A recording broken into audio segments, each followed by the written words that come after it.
दोस्तों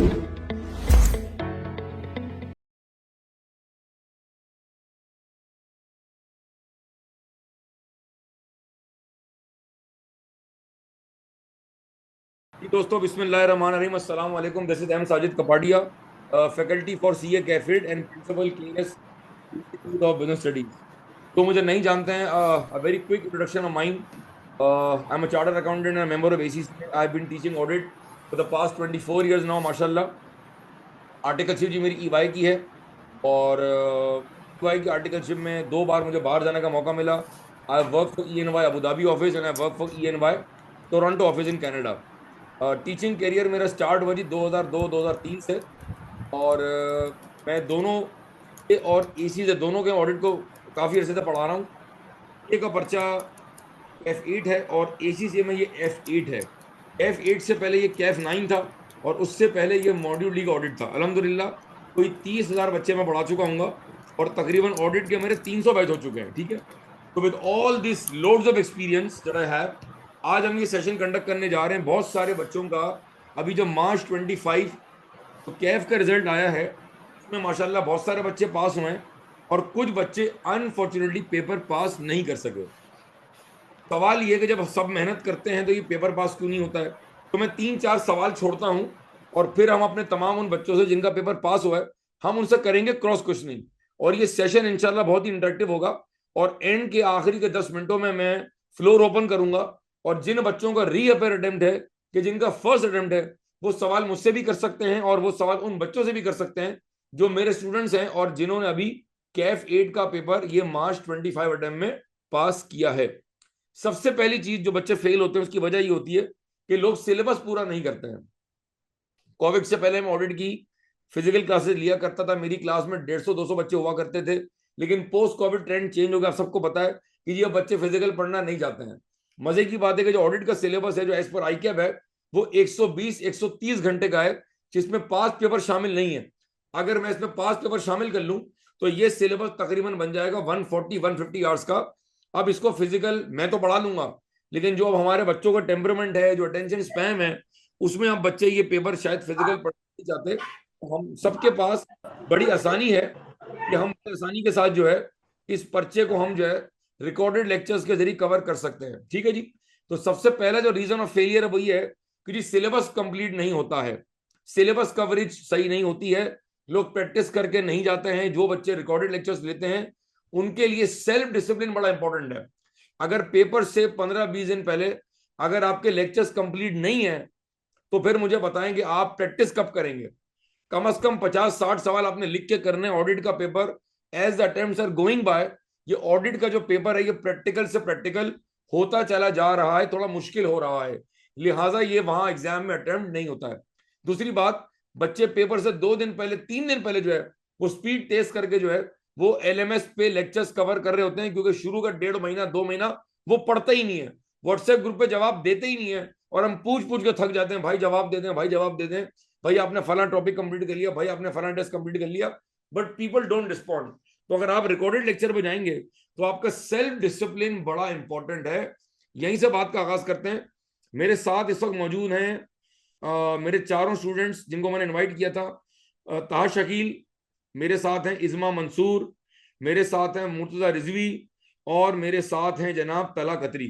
आप चारों अगर अपना माइक अनम्यूट कर लें प्लीज। तहा अगर आप अपना माइक अनम्यूट कर लें, और इस्मा जी, इज़मा मंसूर आप भी अपना माइक अनम्यूट कर लें, और तला कतरी आप भी अपना माइक अनम्यूट कर लें। थैंक यू वेरी मच जी। इस्मा, आपको मेरी आवाज आ रही है? खैरियत से हैं आप? जी सर, मुझे आ रही है। मेरी ऑडिबल है? जी बिल्कुल जबरदस्त, आपकी आवाज बिल्कुल क्रिस्टल क्लियर। कैसी हैं आप? खैरियत से हैं? तबीयत ठीक है? जी अल्हम्दुलिल्लाह सर, आप सुनाएं। अल्हम्दुलिल्लाह। थैंक यू इज़मा कि आपने मेरी रिक्वेस्ट पर ज्वाइन किया। इज़मा, मेरा सबसे पहला सवाल है कि आपका ऑडिट कौन सी अटेम्प्ट में निकला? फर्स्ट अटेम्प्ट में फर्स्ट अल्हम्दुलिल्लाह। अटेम्प्ट। ये बताएं जज्बात कैसे हैं आपके, क्या फील कर रही हैं आप? मैं तो आसमानों पे हूँ सर। आसमानों पर है, तो अगर आप जमीन पर आ जाएं, ताकि सारे बच्चे जमीन पर और मैं भी जमीन पर हूं, तो अगर आप आसमान से जमीन जी पे जी। नहीं आए तो हमें आसमान पे आना पड़ेगा और काफी महंगा पड़ जाएगा। तो अगर आप थोड़ी देर के लिए जमीन पर आ जाएं, और दैट वुड जी बी। सर। ये बताएं आपको ऑडिट का पेपर ओवरऑल कैसा लगा? सर मेरे ख्याल में बाकी जो रीसेंट अटेम्प्ट्स आ रही थी ना, उससे रिलेटिवली मुझे इजियर लगा ये वाली अटेम्प्ट। अच्छा, आपको पेपर आसान लगा, इजी लगा, ठीक है जी। अच्छा, हाँ। मुझे बताएं कि आपने एलएमएस पे मेरे लेक्चर्स लिए थे। जी जी। अच्छा, मुझे बताएं लिए थे, बिल्कुल। सारे लिए थे। पहले पहले हल्फ उठा लें, जो कहेंगी सच कहेंगी, सच के अलावा कुछ नहीं कहेंगी। हल्फ उठाएं जी आप पहले। जी जी, जो कहूंगी सच कहूंगी, सच के अलावा कुछ नहीं कहूंगी। अच्छा, मुझे बताएं आपको एलएमएस पे लेक्चर्स कैसे लगे। एलएमएस के पे जो लेक्चर्स थे मुझे बहुत इफेक्टिव लगे, मैंने बहुत एंजॉय भी किए।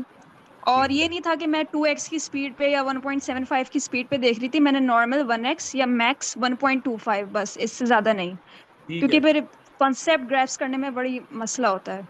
अच्छा, मुझे बताएं आपको सिलेबस कवरेज कैसी लगी। How was the syllabus coverage. Syllabus it was good, effective था। एक महीना पहले ही बल्कि कंप्लीट हो गया था मेरा पर्सनली। जबरदस्त। 30 डेज पहले आपने सिलेबस कंप्लीट कर लिया था। वो तमाम बच्चे, जो मेरे प्यारे बच्चे, जो सितंबर 25 में पेपर देने जा रहे हैं, इज्मा के जुमले में रिपीट कर रहा हूं कि इन्होंने 30 दिन पहले सिलेबस कंप्लीट कर लिया था। अच्छा इज्मा, मुझे ये बताएं कि आपने टोटल लेक्चर्स कितना महीने देखे, यानी आपने ड्यूरेशन जो था, मतलब एलएमएस का ड्यूरेशन था या लेक्चर्स का जो ड्यूरेशन था वो कितना था, प्लीज बताएंगे आप। 2 महीने देखा, 3 महीने देखा, 4 महीने देखा, कितना देखा आपने जी। अब मेरे ख्याल से 4.5 या 5 महीने, क्योंकि मैंने थोड़ा सा डिले स्टार्ट किया था, तो मुझे रोज 3 साढ़े 3 घंटे तो लाजमी देने पड़ते थे। ठीक है। अच्छा, मुझे बताएं कि नॉर्मल परसेप्शन है कि ये सिलेबस तो 2 महीने का जी है, जी। सिलेबस तो जो है वो 2.5 महीने का है, और ये तो 50 घंटे में हो जाएगा, जल्दी हो जाएगा। तो जरा मुझे बताएं कि उस परसेप्शन के बारे में आपका क्या ख्याल है। नहीं, मेरा ख्याल में ये परसेप्शन ठीक नहीं है, क्योंकि ऑडिट में इटसेल्फ कंटेंट बहुत ज़्यादा है, लर्निंग मटेरियल भी बहुत है। तो बहुत ज़रूरी है कि आप पहले उसकी एग्जाम्पल समझें, फिर कॉन्सेप्ट समझें, फिर पास पेपर समझें। तो प्रॉपर टाइम आपको क्वांटिटी से ज़्यादा क्वालिटी प्रेफर करनी है, वरना ऑडिट नियरली इम्पॉसिबल है समझना इतनी जल्दी। ठीक है, मुझे ये बताएं कि आपने तकरीबन 4 से 4.5 महीने पढ़ाई की, रोज कितने घंटे पढ़ती थी आप। 4 से 4.5 महीने, 4 से 4.5 महीने आपने कहा, राइट इजमा। जी जी। मुझे बताएं आपके कितने पेपर थे मार्च 25 में, how many papers were you attempting. March 25 मेरी क्वालिफाइंग अटेम्प्ट थी। और क्योंकि मैं FAR 2 मेरा रुक गया था 44 पे, तो मेरे 3 सब्जेक्ट्स थे। FAR 2 भी था, MFA भी था और ऑडिट भी था। यानी कि कैफ 6 भी था और आपके पास कैफ 5 भी था, माशाल्लाह। उसके बाद भी जी आप जी जी। में निकाला। बहुत बहुत आपको मुबारक हो, दिल से आपके लिए दुआएं हैं, खुशी है। ये बताएं कि शुक्रिया सर। तीनों में से आपको सबसे हम्म। ज्यादा मुश्किल पेपर कौन सा लगा। मुश्किल पेपर। कहाँ आपको लगता है कि ज्यादा डिफिकल्ट था, चैलेंजिंग था। वॉज ऑडिट चैलेंज, मेरे ख्याल से जी जी, एमएफए चैलेंजिंग था या एफआर 2 चैलेंजिंग था, चैलेंजिंग क्या लगा आपको। मुझे पेपर FAR 2 सबसे ज्यादा मुश्किल लगा।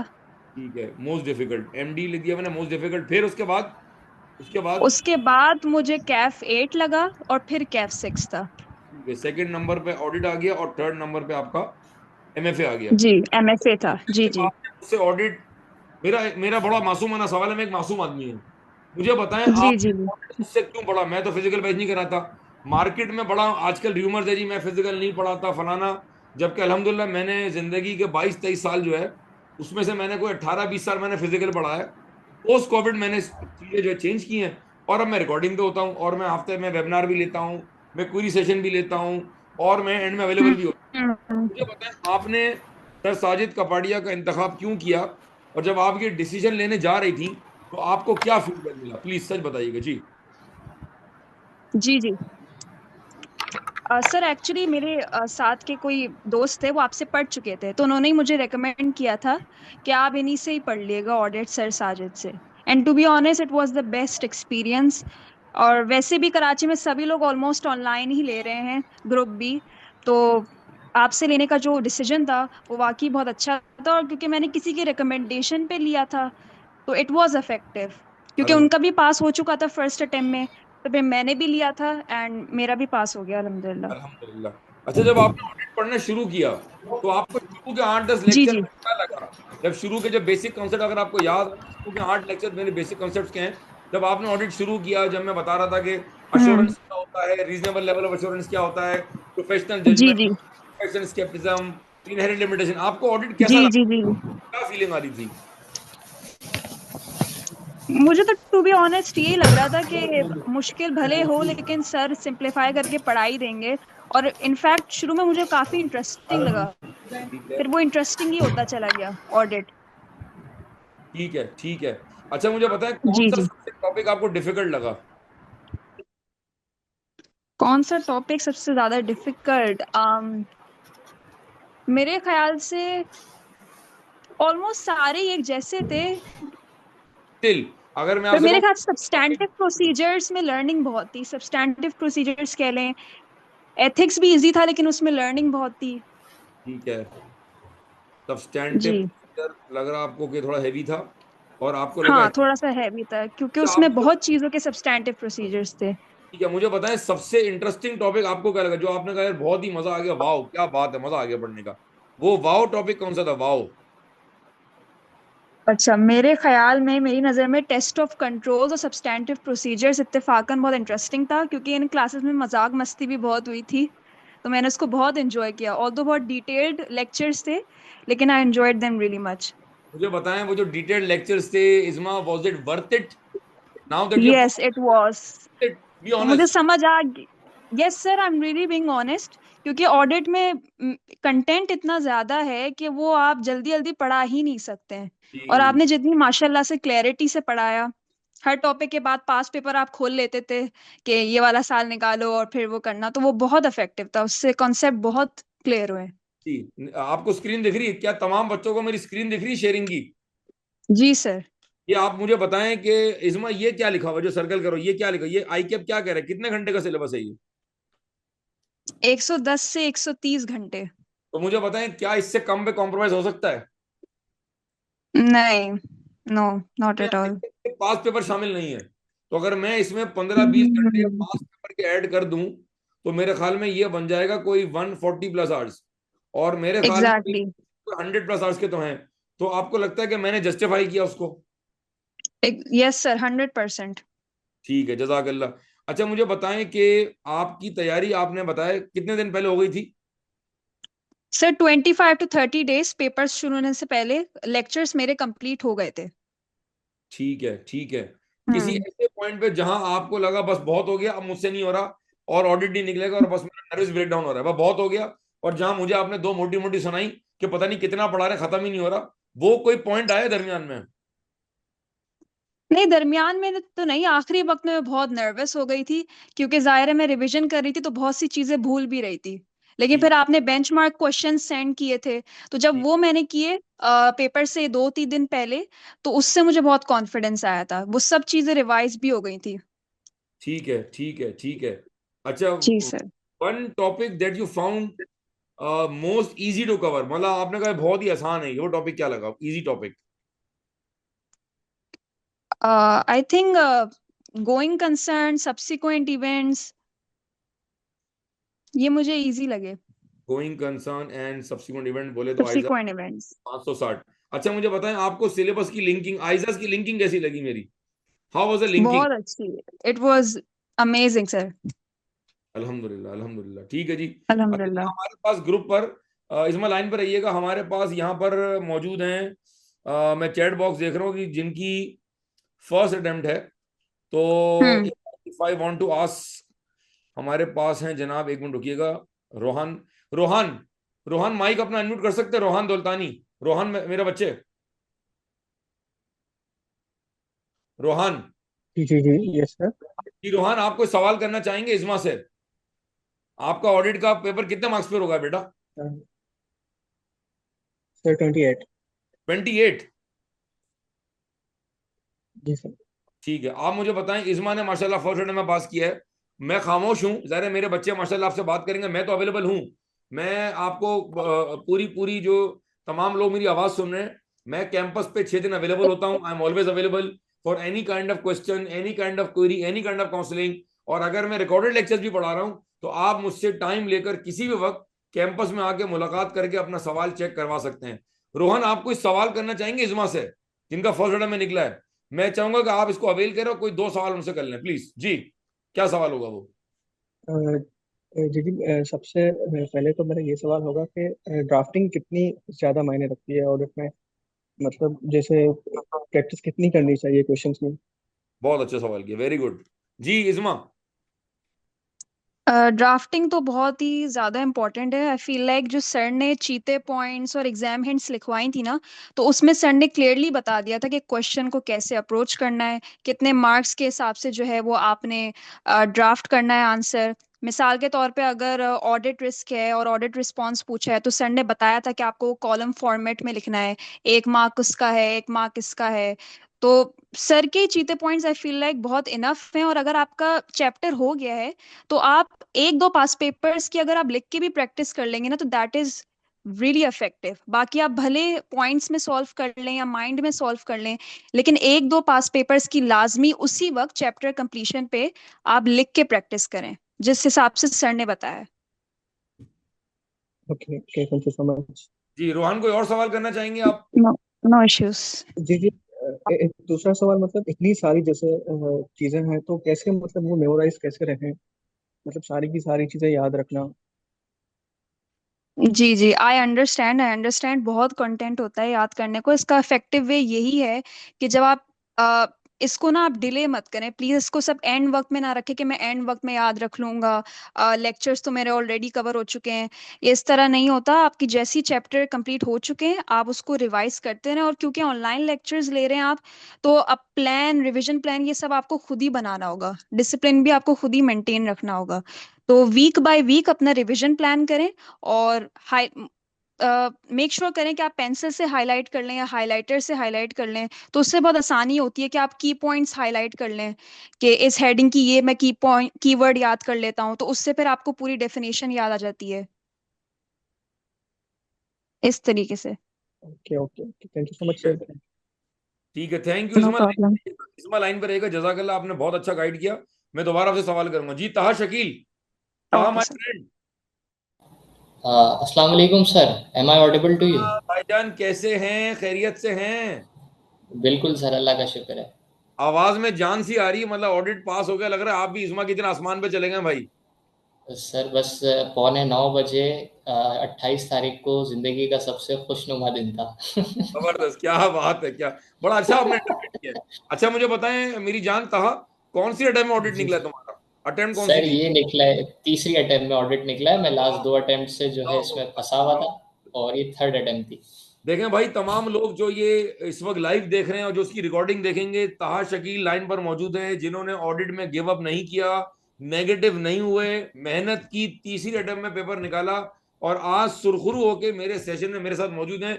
इसका मतलब है जो गिव अप नहीं करता है, जो डेडिकेशन के साथ पढ़ता है, वालदेन की दुआएं लेता है, टीचर की बात मानता है, अल्लाह ताला उसको जो है ना वो उस पर करम का मामला करते हैं, और वो पेपर इंशाल्लाह पास हो जाता है। अल्लाह मियाँ ये आपको गिफ्ट देंगे आपको इंशाल्लाह। तो तहा मुझे पहले तो ये बताएं कि 2 अटेम्प्ट में फेल होने के बाद क्या जज्बात थे, और ये तीसरी अटेम्प्ट में क्या जज्बा था भाई? जी बताएं प्लीज। सर बीइंग ऑनेस्ट के फेलियर, एक तो फेल हो जाना मुश्किल नहीं है, इंसान फेल हो जाता है। फेल होने के बाद अपने आप को उसी जगह से दोबारा उठाना, आई थिंक ये काफ़ी डिफिकल्ट जॉब है। क्योंकि जिस दिन आपका रिजल्ट आता है और आपको पता चलता है कि आप फेल हो गए, तो बस आपको ऐसा लगता है कि ख़त्म हो गई, वहाँ पे एंड हो गया सब। जो 6 महीने आपने मेहनत की थी, ऑब्वियसली हर कोई मेहनत करता है। फेल होने का मतलब ये नहीं होता कि आप पढ़ के नहीं गए थे, कुछ नहीं हुआ था।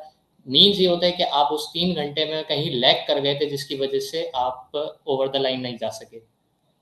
तो आई थिंक अपने आप को दोबारा से बकअप करके उठाना और वापस से ज़ीरो से स्टार्ट करना, ये डिफ़िकल्ट जॉब है। ठीक है। अच्छा मुझे बताएं आप मेरे पास कौन सी अटेम्प्ट में आए थे? सर थर्ड, मैं आपके पास कंसल्ट में तो सेकंड अटेम्प्ट में था, लेकिन मैंने पढ़ा नहीं था। थर्ड अटेम्प्ट में आपसे लास्ट आपका मंथ जो था पूरा, जो आपने टिप्स और टेक्निक्स वगैरह बताई थी, उस पर प्रॉपरली अमल किया था। लेक्चर्स वगैरह भी उस देखे थे, क्योंकि ऑब्वियसली मेरी थर्ड अटेम्प्ट थी, तो मैंने कंप्लीट बुक के लेक्चर्स तो दोबारा से रिवाइज नहीं किए थे। लेकिन मेन टॉपिक जैसे रिपोर्ट का टॉपिक हो गया, सब्सटैंटिव का टॉपिक हो गया, जो पेपर के अंदर मेन चंक कवर करता है, तो उसके लेक्चर्स लिए थे दोबारा। और ख़ास तौर पे जो आखिरी का मंथ था, उसके अंदर जो वो इम्पोर्टेंट पॉइंट्स थे, जो टेक्निक्स थी, how to solve that paper, तो आई थिंक वो सबसे हेल्पफुल था। ठीक है। अच्छा मुझे बताएं 2 अटेम्प्ट में फेल होने के बाद बड़ा मुश्किल काम होता है कि आप दोबारा अपने आप को बकअप करें और आप थर्ड अटेम्प्ट के लिए आए। तो जब आपने मेरे लेक्चर्स देखना शुरू किए, तो मेरा वही सवाल जो मैंने इस्मा से किया था, वाई साजिद कपाडिया, क्या डिसीजन था? सर मेरी नज़र में तो देखें, सबसे मैंने आपको इससे पहले भी एक चीज़ बताई, आपने पॉइंट भी लिखा, how to solve the question is the most important thing in ICAP paper. Grabbing concepts, drafting, ये सब एक जगह हो जाता है। अगर आप उस 3 घंटे में अपने आप को नहीं लिख सके, उस क्वेश्चन को सही ड्राफ्ट नहीं कर सके, तो आपके कॉन्सेप्ट्स अच्छे होने का, कुछ भी होने का कोई मतलब नहीं है। ठीक है, ठीक है। इंटरप्रेट करना उस चीज़ को जो आपके माइंड में है, वो डिफिकल्ट टास्क है। और आई थिंक साजिद कपाडिया को मैं इसलिए स्पेशल बोलूँगा कि वो चीज़ बताते हैं। जैसे मैं सिर्फ एक एग्जांपल देता हूँ 30 सेकेंड्स में। ऑडिट रिपोर्ट के इस बार 12 मार्क्स का क्वेश्चन था, 6 मार्क्स के 2 पार्ट्स थे। तो आपने अपने लास्ट मंथ में एक बात कही थी कि आप जो भी पेपर में लिख रहे हैं, खासतौर पे रिपोर्ट के सवाल में, ऊपर एक ब्रैकेट में हेडिंग डाल दें, इन माय अजम्पशन। एक ठीक है, अजम्पशन लेना है ऐसे ही कि है। मैं इस अजम्पशन पे पेपर को सॉल्व कर रहा हूँ। तो मैंने बहुत सेम यही काम किया। हालांकि सवाल 6 मार्क्स का था, मैंने उस सवाल में कम से कम 2 अजम्पशंस लिए ऊपर कि अगर एंटिटी गोइंग कंसर्न है तो मेरे स्टेप्स ये होने चाहिए, अगर एंटिटी गोइंग कंसर्न पे नहीं जाती और मटेरियल अनसर्टेनिटी एग्जिस्ट करती है तो ट्रू। ये स्टेप्स होने चाहिए। तो इससे एग्जामिनर को, आपने बिल्कुल सही बात बोली थी कि एग्जामिनर को एक व्यू मिल जाता है कि जो बच्चा जिस अजम्पशन पे काम कर रहा है, अगर वो आपकी अजम्पशन सही है, तो मेरे नज़दीक 3 अटेम्प्ट पेपर देने के बाद मैं ये समझता हूँ कि एग्जामिनर आपको मार्क्स देता है उस अजम्पशन पे। ठीक है, ठीक है। अच्छा, तहाँ मेरा एक और सवाल, मुझे बताएं कि आपने आई कैप के स्टडी टेक्स्ट से पढ़ा था? ये बड़ा इंपॉर्टेंट सवाल है, बहुत सारे बच्चे मुझे सवाल करते हैं, सर स्टडी टेक्स्ट तो दिया हुआ है, मुझे बताएं स्टडी टेक्स्ट से पढ़ा था या आपने मेरे नोट्स, ये जो मेरे वॉल्यूम है, वॉल्यूम 1 वॉल्यूम 2, वहां से पढ़ा था?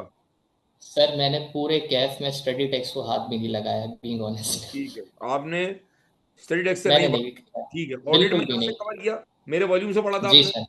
जी अच्छा, सर। आपको मेरे नोट्स जो है वो बहुत मुश्किल लगे, डिफिकल्ट लगे, ओके लगे, इजी लगे, मीडियम लगे, क्या लगे? सर मैं तो कहूँगा कि इजी टू ग्रैब था, क्योंकि ऑब्वियसली आप किसी की बुक इस्तेमाल कर लें तो ऑडिट जो जार्गन्स होते हैं वो तो हर किसी की बुक में आ रहे होते हैं, और बिल्कुल। बिना उस जार्गन के आई कैप मेरे ख्याल में शायद आपको अगले अटेम्प्ट में दोबारा याद कर लेगा। सही बात है, सही है। तो आपने नोट से मेरा पढ़ा? जी सर, बिल्कुल ऐसा ही है। नोट्स इजी टू ग्रैब थे, खासतौर पे क्वेश्चंस वगैरह। मोस्ट इम्पॉर्टेंटली कि ऑडिट में आप कॉन्सेप्ट्स अगर ले रहे हो तो उसको आपने ड्राफ्ट तो करना ही है लाजमी तौर पे, कि अगर ऑडिट के कॉन्सेप्ट्स 40% है तो 60% आपने ड्राफ्टिंग करनी है, सही, तो सही। आप पेपर में एलिजिबल होंगे कुछ करने के। ठीक है। अच्छा, मेरा एक और सवाल, मुझे बताएं आपने जो मेरे लेक्चर्स थे वो कितने जी दिन पहले मुकम्मल कर लिए थे एग्जाम से? ये बड़ा इंपॉर्टेंट सवाल है। इस्मा ने जवाब सर दिया कि उन्होंने 20-25 दिन पहले कवर किए थे। तहा का क्या है, इस पे फीडबैक है? सर ये मतलब एक इंतहाई इतना इम्पोर्टेंट क्वेश्चन है हर उस स्टूडेंट के लिए, हर उस कैंडिडेट के लिए जो या तो रिफ्रेशर है, मैं दोनों को जवाब देता हूँ, या तो वो ठीक, रिफ्रेशर है या वो न्यू है।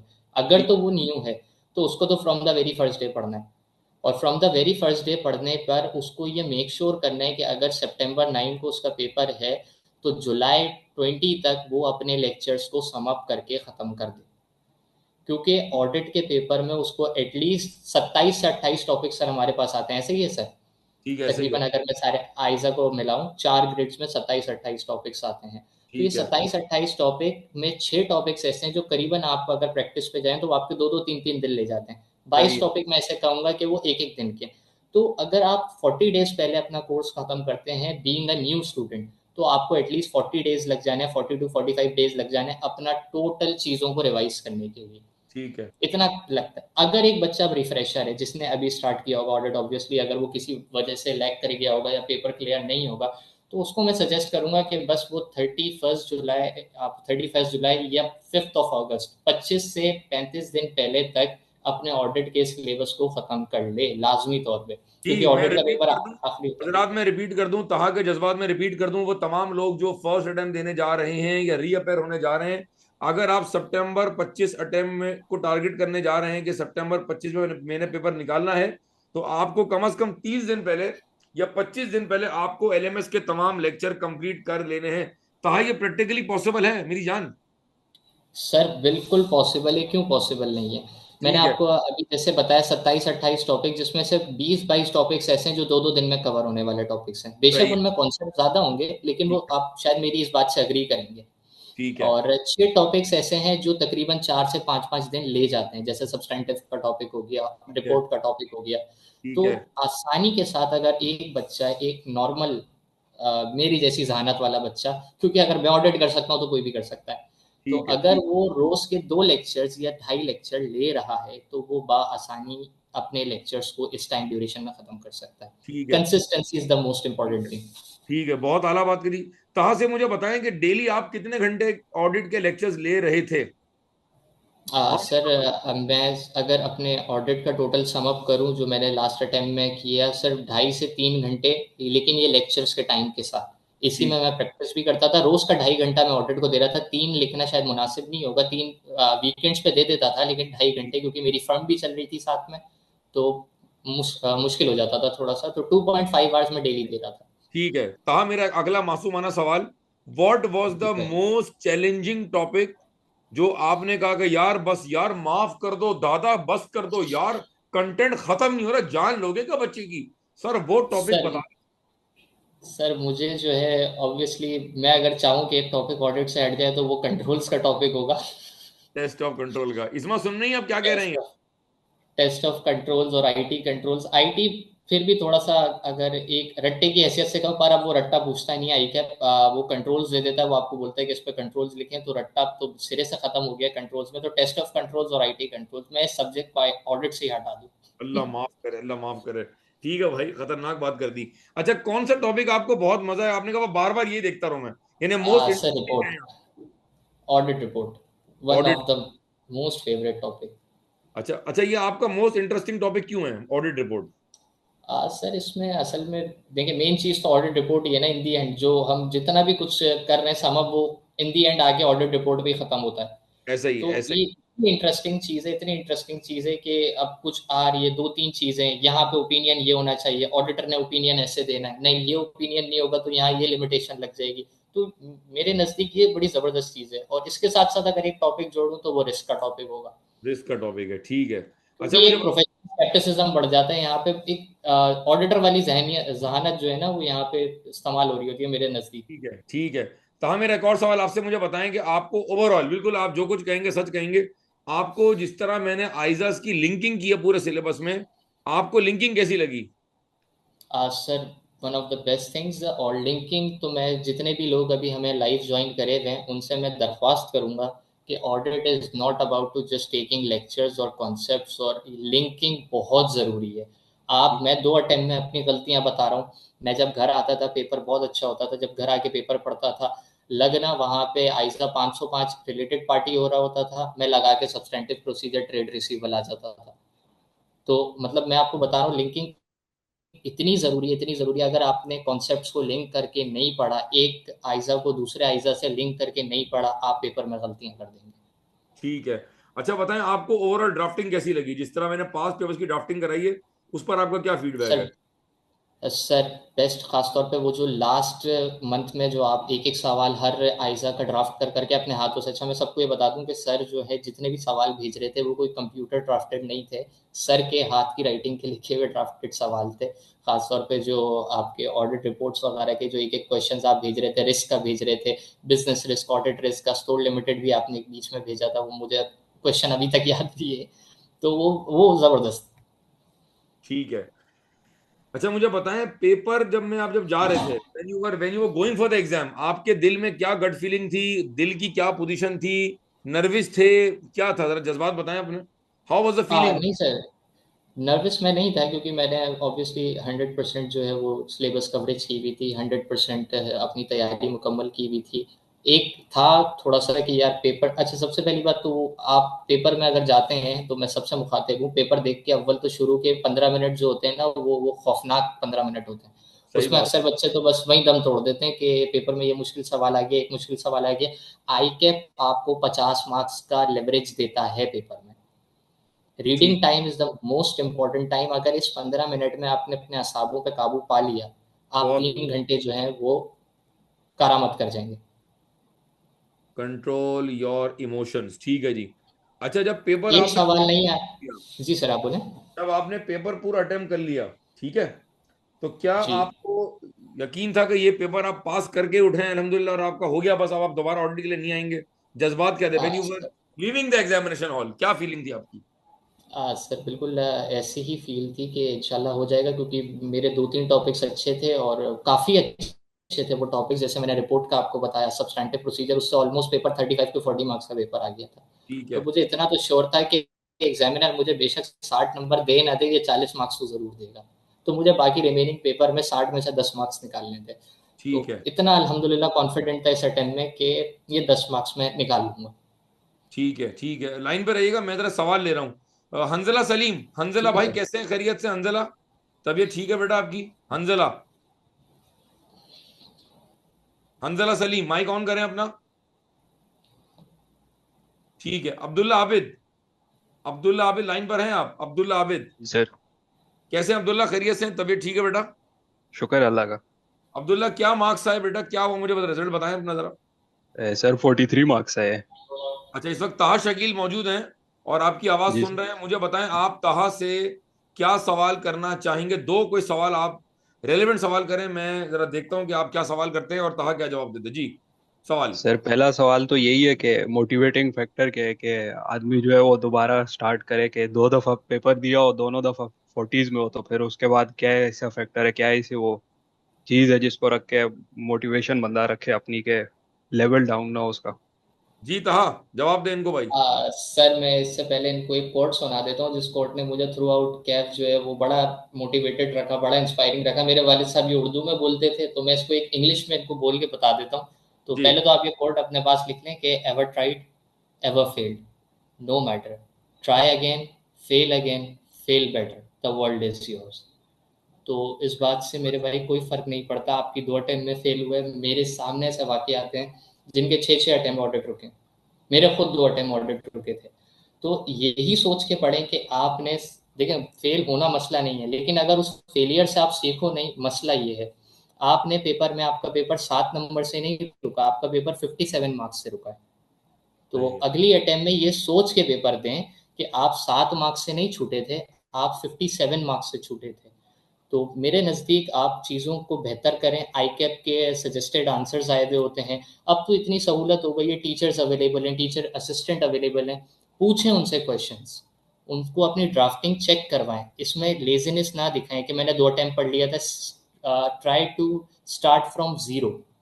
मान लें ऐसा कि 2 अटेम्प्ट कुछ नहीं पढ़ा था, क्योंकि अगर पढ़ा होता तो वो पेपर निकल जाता। ये मेरे जो है वो उस्तादों की बताई हुई चीज़ है कि आप ज़ीरो से स्टार्ट करें उस चीज़ को।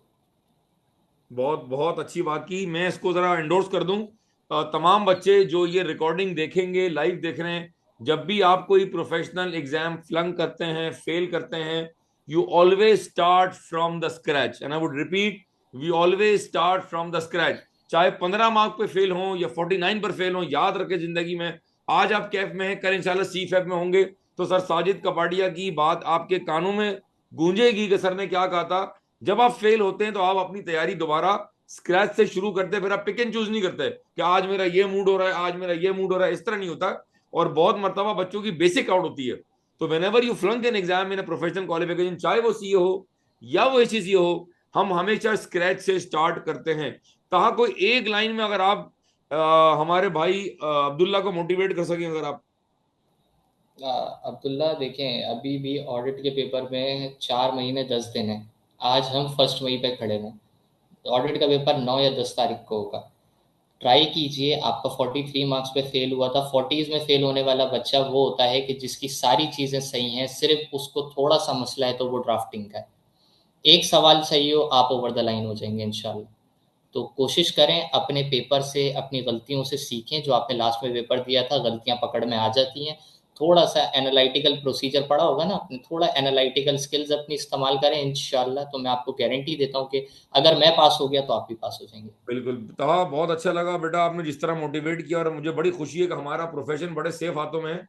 और जब तक आप जैसे बच्चे हैं माशाल्लाह, तो हमारा जो फ्यूचर जो है ना वो बड़ा सिक्योर है। People like you, when they will qualify, तो आप कितना पॉजिटिव चीज़ों को आगे लेके आएंगे, कितना अपनी टीम को मोटिवेट करेंगे। So we want people like Taha कि वो जो है ना वो लोगों को और मोटिवेट करें, ताकि ओवरऑल जो है वो हमारे प्रोफेशन में एक पॉजिटिविटी का माहौल पैदा हो। ठीक है जी। परीजा लाइन पर है, परीजा, परीजा अलवी। वालेकुम परिया, तुम्हारी आवाज बहुत दूर से आ रही बेटा। जी परिजा, आवाज जरा दोबारा अपनी जरा माइक को दुरुस्त करें। परिजा आपको आवाज आ रही है? थोड़ा। जी अब हाँ, बेहतर हुई, बेहतर हुई, थोड़ी बेहतर हुई। कैसे हैं? हेलो। जी आपकी आवाज आ रही है मुझे। Am I audible? जी जी सर, आपको मेरी आवाज क्लियर है? बिल्कुल बिल्कुल। परिजा सेशन कैसा लग रहा है आपको ये? सर बहुत अच्छा लग रहा है, बड़ा इंटरेस्टिंग लग रहा है एंड काफी कुछ सीखने को भी मिल रहा है। इसीलिए मैंने कहा था कि सितंबर 25 के बच्चे ये सेशन लाजमी लेंगे। अच्छा, you have 3 questions to ask from either Izma और ताहा। तो मुझे बताएं वो 3 सवाल क्या होंगे। यू माशाल्लाह a very intelligent student, my one of the favourite students, my PP best student. मुझे बताएं कि आप सितंबर 25 में देने जा रही फर्स्ट अटेम्प्ट, ठीक है जी। बहुत सारे सवाल आपके जहन में होंगे, खदशात होंगे, बहुत सारे लोग नेगेटिव करने वाले हैं, भड़काने वाले हैं। हो तुम तो फिजिकल नहीं पढ़ रही हो तुम तो ये नहीं कर रही हो तुमने वहां से नहीं पढ़ा। ये सारे हो बहुत सारे होंगे। तो मैं चाह रहा हूं कि आप 3-4 सवाल इन बच्चों से करें जिन्होंने रिकॉर्डेड लेक्चर पे ही माशाल्लाह पेपर निकाला है। तो आप तहा से क्या 3 सवाल करना चाहेंगे? जी। सर सबसे पहले तो मैं ये पूछना चाहूंगी कि जैसे इनका अभी थर्ड अटेम्प्ट में निकला है, तो थर्ड अटेम्प्ट के बाद ऐसी कौन सी चीज थी जो आपको फील हुई कि जो फर्स्ट 2 अटेम्प्ट्स की आपकी मिस्टेक्स थी जो आपने रिपीटेटिवली की, तो आप हम लोगों को क्या सजेशन देंगे कि जो आपने मिस्टेक्स की वो हम लोग ना करें ताकि हमारा फर्स्ट अटेम्प्ट में निकल जाए ऑर्डर। बहुत अच्छा सवाल, बहुत आला, as expected. Pariza is a genius and a very good question जी। जज़ाकल्ला फरीज़ा, मैं आपको इसका एक बड़ा ज़बरदस्त सा जवाब देता हूँ। मैंने बीच में अभी एक बात कही थी कि ऑडिट में लिंकिंग इज़ वेरी नेसेसरी। हम्म।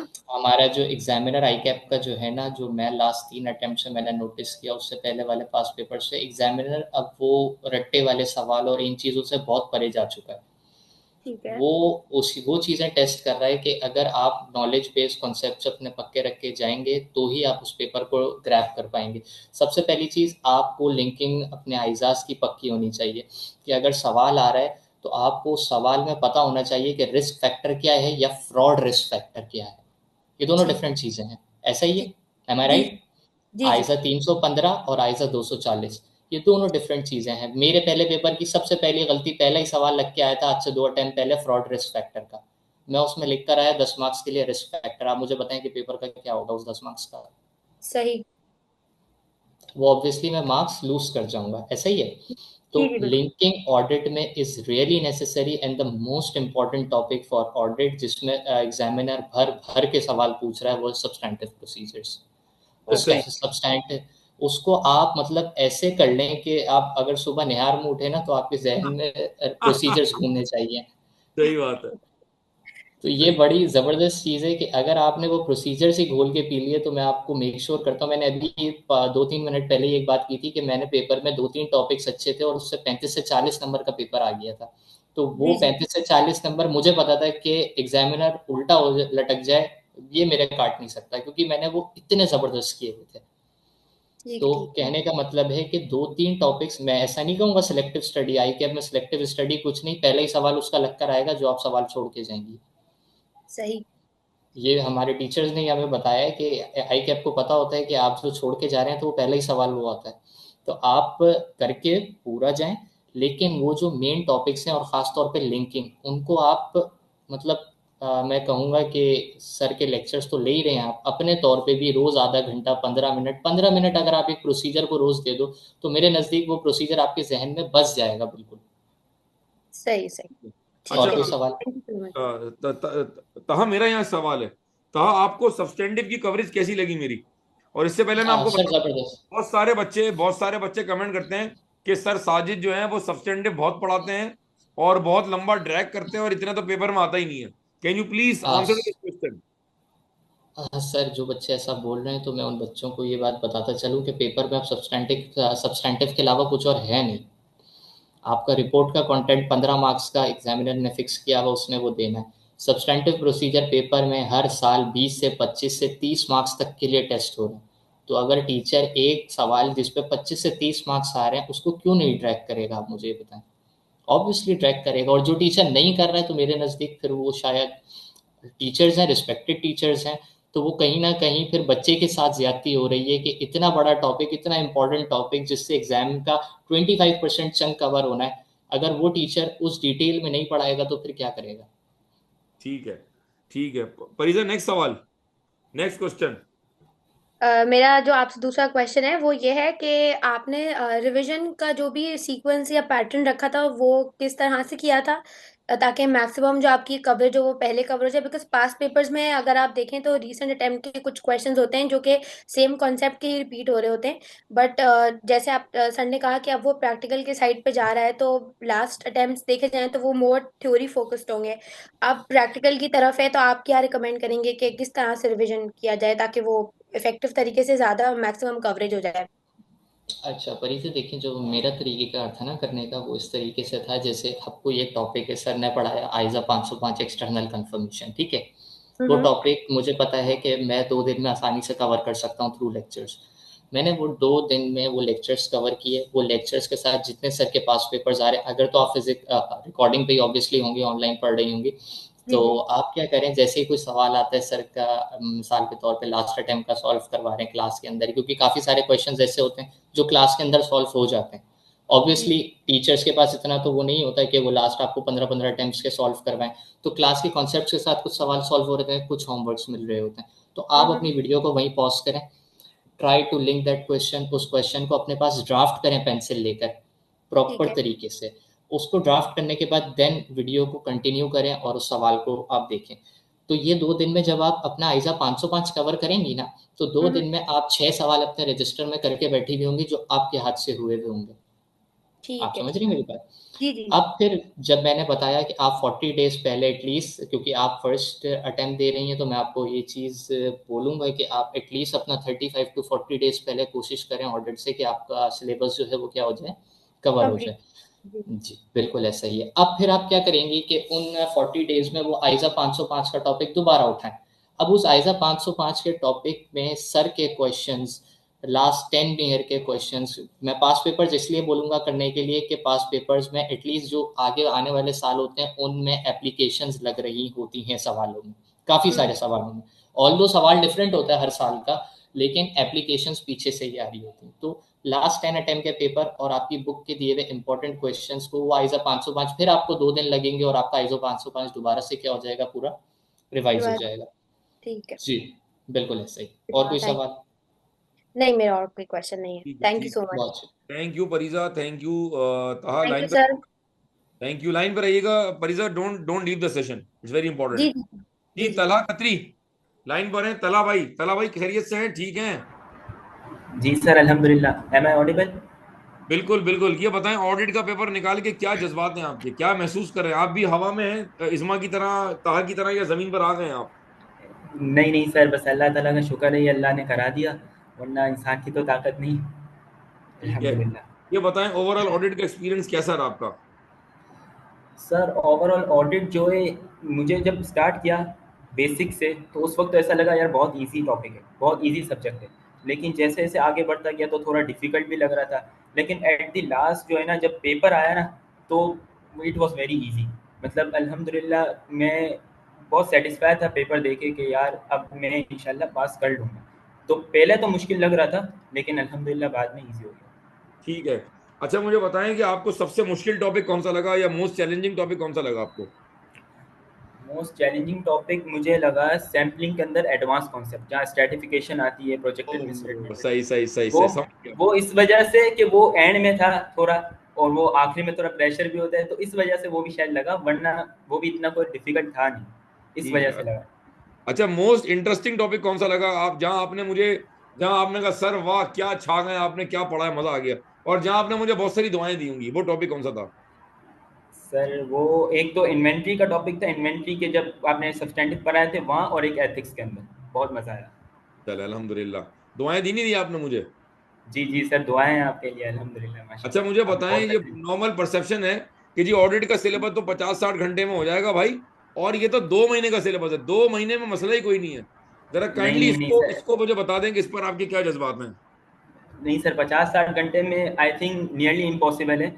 ऐसा नहीं हो सकता कि 50-60 घंटे में हो जाए, क्योंकि इसका कोर्स कंटेंट इतना है, एक एक टॉपिक के अंदर इतनी डिटेल है कि जो है ना, हम इसको 50-60 घंटे में नहीं कर सकता। और यूजुअली वो बच्चा जो फर्स्ट अटैम्प्ट दे रहा है, उसको तो कुछ पता ही नहीं है, तो उसके लिए तो बिल्कुल ही इम्पॉसिबल है। ये अच्छा ऑलमोस्ट 4 से 4.5 महीने।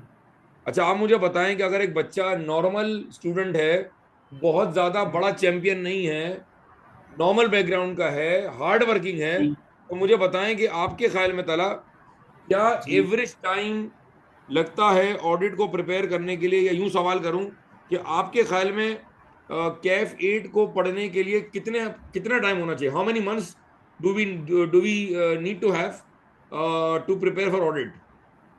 सर, 5 मंथ्स अगर एवरेज को है, अगर वो मतलब बहुत ज़्यादा जीनियस नहीं है, एवरेज है तो 5 महीने आसानी के साथ कर लेगा। वैसे 4.5 में भी कर ले, इस तरीके से। फोर 4.5 पॉइंट में टू फाइव मंथ्स ठीक है जी। मतलब अच्छा, आप स्टार्ट रोज से करेगा वो स्टार्ट। ठीक है। आप रोज कितने घंटे पढ़ते थे भाई? सर मैं तो रोज़, क्योंकि मेरे 4 सब्जेक्ट से, मैं तो 8 से 10 12 घंटे जितना हो सकता था मैं तो पढ़ता था। आप 8 से 10 घंटे डेली पढ़ते थे? अच्छा अच्छा, आपके पेपर कौन कौन से थे ऑडिट के अलावा? ग्रुप बी कंप्लीट था सर मेरा। ग्रुप भी आपका कंप्लीट था, ठीक है जी। आपको किसी पॉइंट पे लगा कि आपने 4 पेपर उठा के बहुत बड़ी गलती की है और ये 4 पेपर आपसे हैंडल नहीं होंगे, किसी पॉइंट पर ऐसा लगा? और अगर ऐसा लगा तो सर आपने आपको मोटिवेट कैसे किया भाई? सर ये ग्रुप ए जब दिया था उस वक्त ऐसा लगा था कि यार 4 पेपर देके थोड़ा सा जो है ना 4 पेपर उठा के गलती कर ली है। लेकिन जब ग्रुप ए पास हुआ तो मैं अपने दिल में ये सोचता था कि अल्लाह ने जब मुझे ग्रुप ए पास करा दिया तो वो ज़रूर ग्रुप बी भी पास करा देगा, क्योंकि अल्लाह भी वही है और अल्लाह ताला ने मुझे भी वही सलाहियत दी है, तो इंशाल्लाह ये भी हो जाएगा। ठीक है ये ठीक है करके मैं अपने आप को मोटिवेट करता था। ठीक है। अच्छा, मुझे बताएं कि आपको ओवरऑल लिंकिंग कैसी लगी सिलेबस की? आप जब जब जब मेरे टॉपिक्स देख रहे थे तो आप आइजाज की लिंकिंग से मुतमईन थे भाई? जी सर बिल्कुल, आइजाज की लिंकिंग बहुत अच्छे तरीके से थी। मतलब खुद ही आइडिया हो जाता था आपके बताने से पहले कि अब ये बात आ रही है तो ये इस आइजा के अंदर है, और ये बात आ रही है तो ये इस आइजा के अंदर है। इस तरीके से सिनेरियो पढ़ के खुद ही आ जाता था समझ, आपके बताने से पहले ही। ठीक है। आपको ड्राफ्टिंग कैसी लगी? मेरे चीते पॉइंट्स, ड्राफ्टिंग, पेपर को ऐसे सर अटेम्प्ट उसने करना है, ये कैसा लगा आपको? How was experience? सर उसने तो बहुत हेल्प की, ड्राफ्टिंग और चीते पॉइंट्स और ऑडिट रिपोर्ट की जो इम्पैक्ट वगैरह की आपने ड्राफ्टिंग बताई, तो ये इस चीज़ ने तो हेल्प किया। और रिस्क के अंदर जो आपने 50 से 60 बता दिए थे कि ये रिस्क होगा तो ये इम्पैक्ट होगा, ये रिस्क होगा तो ये इम्पैक्ट, तो बस सिनेरियो के अंदर रिस्क आइडेंटिफाई करना होता था। आइडेंटिफाई हो जाता तो इम्पैक्ट तो पहले से पता होता था, वो आपके नोट्स में सारे पता होते।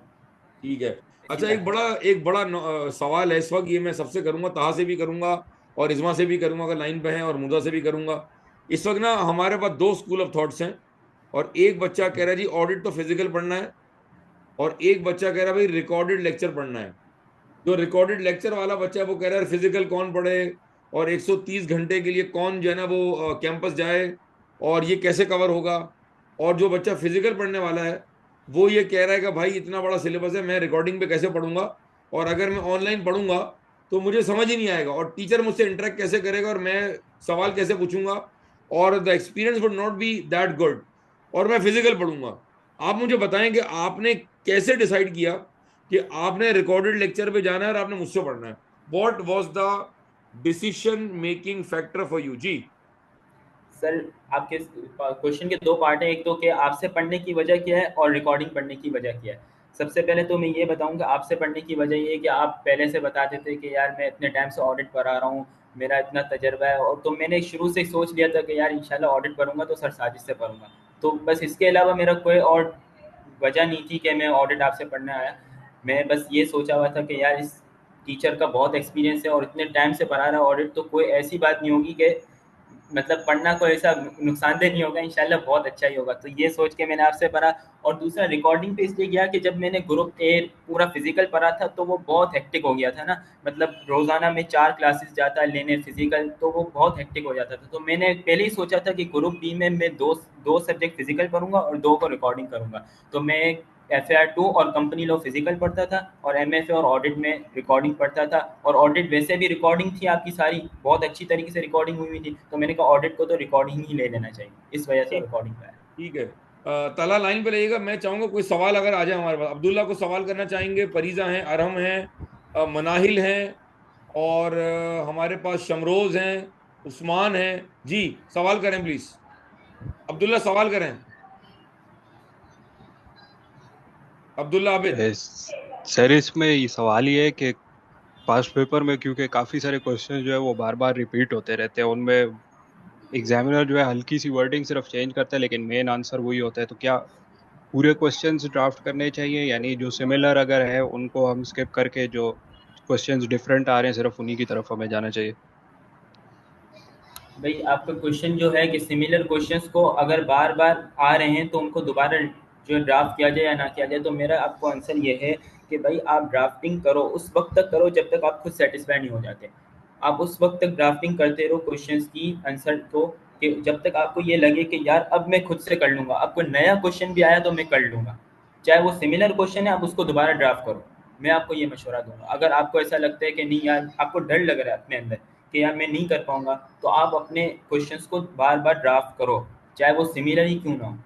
और जब आपको सेटिस्फिकेशन हो जाए कि यार मैं अब कर लूँगा, तो फिर आप बल्ले नहीं करो, इस तरीके से। ठीक है। अच्छा तला, मेरा एक और सवाल है कि मुझे बताएं, ये सवाल मैं बाद में ताहा से भी करूंगा, मुर्जा से भी करूंगा और इज़मा से भी करूंगा। ताहा आप जो कुछ कहेंगे, तला सच कहेंगे। मुझे बताएं, आपने पेपर से पहले कितने सवाल आपने घड़ी देखकर या बगैर घड़ी देखे आपने लिख कर सॉल्व किया? How many question did you actually solve apart from the questions that I attempted on LMS और वीडियो और इन माय क्लासेस? कितने सर सवाल सॉल्व? 100+ क्वेश्चन सॉल्व किए होंगे मैंने लिख अरे के। बाप रे बाप, 100 सवाल! जी अरे सर। मेरा और इसके बाद जब एंड में, जब आखिरी के 10 दिन थे ना, तो उसके अंदर मैंने हर सब्जेक्ट के 3 पास पेपर कंप्लीट सॉल्व किए थे, 3.25 घंटे का टाइमर लगा के। बड़े बाप, जरा रिपीट करेंगे जज्बात अपने? एक मिनट रुकिएगा, मैं इसको रिकॉर्ड कर लूं। ये आपने बड़ी अहम बात कर दी है भाई, ये तो आप छा गए। जरा बताएं, दोबारा रिपीट करें भाई कि आपने ऑडिट के कितने सवाल जो है वो आपने पेपर से पहले अटेम्प्ट किए, और आपने कितने पेपर एज मॉक या सिमुलेशन अटेम्प्ट किए? जी सर ऑलमोस्ट 100+ मैंने क्वेश्चंस अटेम्प्ट किए लिख के। और इसके अलावा जब एंड के 10 दिन बाकी थे, 5 से 10 दिन, तो मैंने अपने हर सब्जेक्ट में, सिर्फ ऑडिट में नहीं, हर सब्जेक्ट के अंदर मैं जो है एटलीस्ट 3 पास पेपर्स, कंप्लीट पास पेपर सॉल्व करता था 3.25 घंटे का टाइमर लगा के, ओके जिसकी वजह से प्रेशर भी हैंडल हो जाता था और टाइम भी मैनेज होता था। ओके भाई, सुन रहे हैं? वो तमाम लोग जो फर्स्ट अटेम्प्ट देने जा रहे हैं भाई, कुछ सुन रहे हैं? कुछ दिमाग में आ रही है बात? फरीजा, बात समझ आ रही है? सर बिल्कुल बिल्कुल। जी उस्मान रेहान, उस्मान आपका फर्स्ट अटेम्प्ट है या आप रीअपेयर करने जा रहे हैं बेटा? उस्मान रेहान। अच्छा, कुछ लोगों ने ज्वाइन तो कर लिया, लेकिन फर्स्ट है सर, फर्स्ट है। जी कोई सवाल करेंगे भाई? बड़ा इंपॉर्टेंट सेशन चल रहा है और बड़ा कीमती सेशन है, और मैं चाह रहा हूं कि आप इसका बड़ा बेनिफिट लें। ये नहीं बच्चे सर, भी ऐसा कोई सवाल नहीं है, बस जो बातें हैं वो बहुत हेल्प आउट कर। ठीक है। अच्छा, आपकी क्या पोजीशन है अभी? आप कैसे पढ़ रहे हैं, और कितना कवर कर लिया आपने? बताएंगे कुछ अपनी तैयारी के मुतालिक, उस्मान? सर अभी जो है वो मैंने अभी तक लिया नहीं है, आपका ही लेने का सोच रहा हूँ बस इंशाल्लाह, क्योंकि मैं यहाँ था नहीं पाकिस्तान में। ओके ओके ओके, ठीक है। कोई भी गाइडेंस हो तो ये बच्चे भी मौजूद हो और मैं भी मौजूद हूँ। फरीजा, कोई और सवाल आप करना चाहेंगी? अरहम को सवाल करना चाहें? जी अच्छा सर, मेरा ऐसा कोई क्वेश्चन नहीं है, क्लियर होगा सब कुछ। ठीक है ठीक है ठीक है। मनाहिल, आपका कौन सा अटेम्प्ट है Manahil? Manahil, first attempt sir. अच्छा कोई सवाल आप करें, बड़ा इंपॉर्टेंट फोरम है, मैं चाह रहा हूँ कि आप फर्स्ट लोग अटेम्प्ट तमाम सर। लोग जी जी कोई सवाल करना चाहेंगी आप? प्लीज कोई सवाल करें, आई वांट कि आप कोई सवाल करें। एक क्वेश्चन है कि ये पेपर, जैसे एक पेपर होता है जो नॉर्मली थोड़ा सा पढ़ने में मुश्किल होता है लेकिन उसका पेपर आसान होता है रिलेटिवली, ठीक है। और एक होता है जो पढ़ने में मुश्किल होता है लेकिन उसका पेपर आसान होता है, तो ये इस कैटेगरी में फॉल करता है। जी तहा, जवाब देंगे आप? सर इसका ये पेपर ऐसा है कि पढ़ने में तो डिफ़िकल्ट है, क्योंकि इसका कोर्स कंटेंट बहुत ज़्यादा है, पढ़ने में डिफ़िकल्ट है। और ये अटेम्प्ट करने के अंदर जो है वो एग्जामिनर पे डिपेंड करता है उसने कैसा पेपर बनाया है, और आपकी प्रिपरेशन पे डिपेंड करता है आपने प्रिपेयर कैसा किया। अगर आप अच्छा प्रिपेयर करके गए और एग्जामिनर ने भी हल्का हाथ रखा है तो वो पेपर ईजी होगा, और अगर आपकी प्रिपरेशन थोड़ी सी कम है ना, तो आपको वो पेपर भी मुश्किल रहेगा, चाहे वो ईजी क्यों ना हो। तो पढ़ने में तो डिफ़िकल्ट है, लेकिन आप उसको अच्छे तरीके से पढ़ के उसकी अटेम्प्ट को ईजी बना सकते हैं। ठीक है। अच्छा, कोई ऐसी टिप देना चाहेंगे ठीक तला? है, थैंक लाइन यू। पे रहिएगा। मनाइल, आपने एलएमएस ले लिया है या कवर कर रही हैं, ये क्या सीन है आपका? मैंने कल ही एलएमएस लिया है, मुझे अभी आज से रिकॉर्डिंग शुरू करनी है। अच्छा, आपको मनाइल ओवरऑल कन्वर्सेशन जो हो रही है, आपके अब तक के जज्बात क्या? How do you feel? Is it going to be a difficult exam और difficult paper? Would it be difficult to prepare? आपकी क्या फीलिंग आ रही है after hearing Taha and Talha and Izma? क्या फीलिंग आ रही है? Sir whatever it will be, मजा आएगा, बस अभी इतना पता है। अभी मैंने क्लासेस ली नहीं है तो मुझे आज सच पता नहीं है मुश्किल होगा क्या होगा। बट अब खुद का एक्सपीरियंस, अब सबका एक्सपीरियंस अलग अलग होता है। आई डो नॉट नो कि मुझे मुश्किल लगेगा आसान लगेगा, बट देखेंगे, मजा आएगा इंशाल्लाह। ठीक है, ओके, इंशाल्लाह बेस्ट ऑफ लक। मैं भी अवेलेबल हूँ। और मैं वंस अगेन ये लाइव सेशन में कह रहा हूँ कि अगर आप मुझसे नहीं भी पढ़ रहे ऑडिट, और अगर आप पूरा पाकिस्तान में कहीं से भी पढ़ रहे हैं, तब भी आप मेरे स्टूडेंट हैं, तभी भी आप जो है वो हमारे प्रोफेशन के स्टूडेंट हैं। आप तब भी मेरे मेरे मुझसे डायरेक्ट कॉन्टैक्ट कर सकते हैं, और आप मुझे जब चाहे कोई मैसेज करके मुझसे कोई भी क्वेरी आप कर सकते हैं। जी अरम, आपका सवाल क्या है? जी अरम, ओवर टू यू। अस्सलाम वालेकुम सर। सर आवाज़ आ अस्सलाम रही है आपको? वालेकुम। खैरियत से है? जी सर, आप कैसे हैं सर? अल्हम्दुलिल्लाह। कोई सवाल? बड़ा अच्छा सेशन चल रहा है भाई।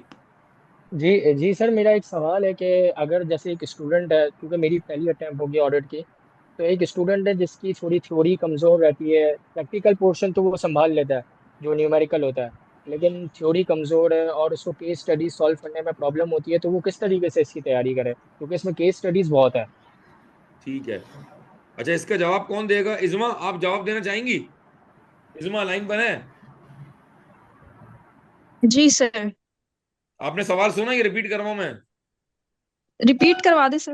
अरम, सवाल रिपीट करें अरम। सर जी, सर जैसे एक स्टूडेंट है जिसकी थ्योरी थोड़ी वीक होती है, और उसको न्यूमेरिक में तो ऐसा इशू नहीं होता, लेकिन थ्योरी उसकी वीक होती है और केस स्टडीज सॉल्व करते हुए इसको इशू होता है, तो वो ऑडिट में तो केस स्टडीज भी बहुत है, तो उसको किस तरीके से हैंडल करे वो? ठीक है, गुड क्वेश्चन। देखें, पहले तो ये कि आप जो है लेक्चर्स बहुत ही फोकस से लें। जब आपका कॉन्सेप्ट क्लियर होगा ना, और आप जब तसल्ली से, आपको लिंकिंग पता होगी आइजाज की, और आप तसल्ली से केस स्टडीज पढ़ेंगे, पहले तो उसकी रिक्वायरमेंट पढ़ लें आप, क्योंकि रिक्वायरमेंट बहुत जरूरी होती है। उसके बाद आप केस स्टडी पे आए और तसल्ली से सवाल पढ़ें और फिर स्पीड से सॉल्व करें। तो अगर आपका कॉन्सेप्ट क्लियर होगा, आपने पास पेपर सॉल्व किए हुए होंगे, वीकली आप गो थ्रू कर रहे हैं हर चैप्टर को, भले इतना मतलब पक्का वाला नहीं, लेकिन नॉर्मली भी अगर आप रीड कर रहे हैं, तो फिर आपको सॉल्व करने में कोई मसला नहीं होगा। जी, कोई और सवाल? अच्छा, मेरा एक सवाल है सबसे। मेरा सवाल जो है वो मेरे तमाम बच्चों से है, जिनमें इज़मा भी हैं और तलहा कतरी भी हैं और तहा भी हैं, और मुर्तज़ा भी लाइन पर है हमारे साथ। मुर्तज़ा लाइन पर है? मुर्तज़ा, जी सर। जी सर हूँ। ये मुझे बताएं, इस पेपर में गोल्ड जी मेडल सर।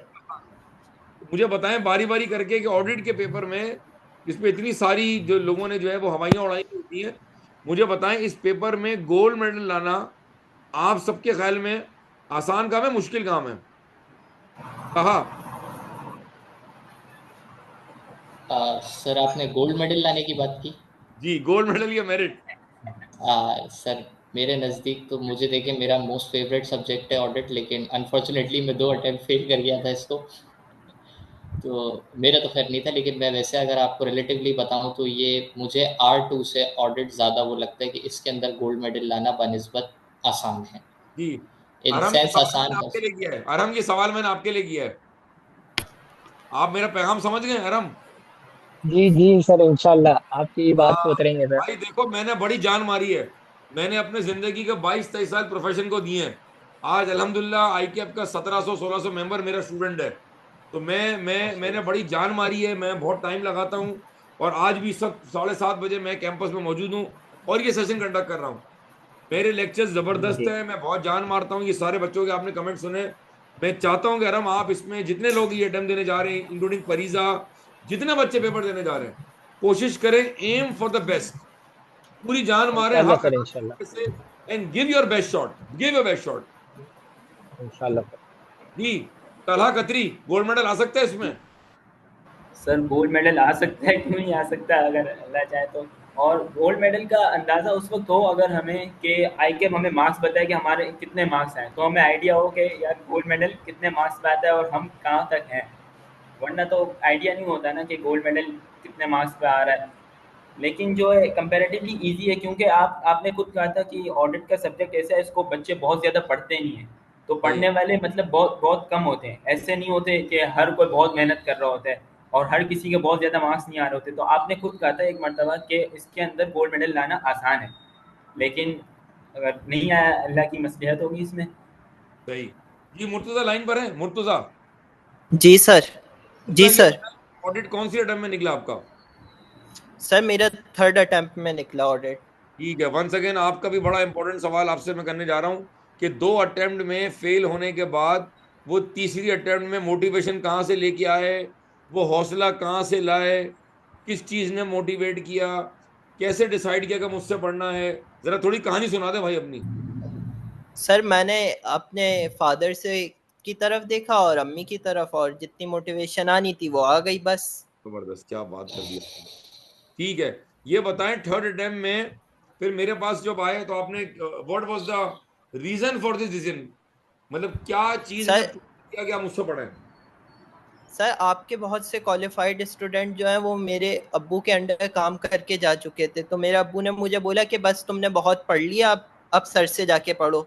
और मुझे आपकी वैसे ही पसंद थी बातें, जिस तरह से आप पीपीई के अंदर बात करते हैं, जिस तरह से आपकी क्लिप्स आती हैं, आपके एयर टिकट्स और एथिक्स, तो इस वजह से मैंने बोला सही है। ठीक है, जजाकल्लाह। ओवरऑल लेक्चर्स कैसे लगे आपको? सर लेक्चर्स तो बहुत अच्छे थे। मुझे आपकी सबसे अच्छी बात ये लगी कि आपने हर चीज़ को बच्चों की तरह बिल्कुल तोड़ तोड़ के बताया हुआ है। और जैसे कि ऑडिट रिस्क के अंदर आपने यहाँ तक कि ये भी बता दिया कि 0.5 मार्क्स रिस्क को आइडेंटिफाई करने का है और ऐसे ही है। 0.5 मार्क्स उसका इम्पैक्ट बताने का है, जो फाइनेंशियल स्टेटमेंट्स के ऊपर जा रहा है, उनके अकाउंट्स के ऊपर।